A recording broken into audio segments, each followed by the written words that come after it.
Okay, here we have the attachment. As you can see, I'll just turn around, and this is what I'm going to show you how it works, heating conduit or plastic piping if you wish, or whatever. And anyway, I'll just, so as you can see, it just goes on.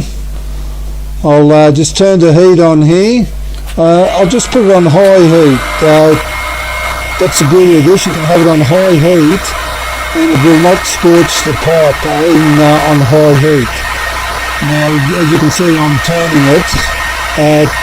It's not necessary to turn it all the time, but I'm just doing it out of habit, I suppose. And it's got to just warm up, but once the pipe itself warmed up, it actually works better.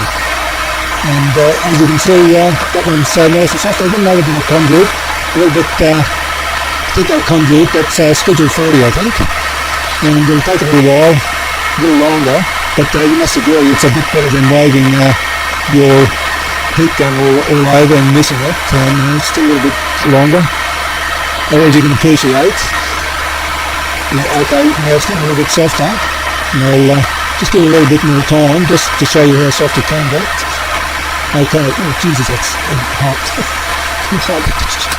Okay, and I'll just get this conduit again. I'll just show you if you want to make a bend in the heat where you want to bend. You can just put it up along the pipe wherever you want it moving.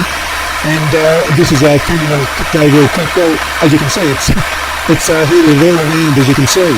And well, I suppose that's about it.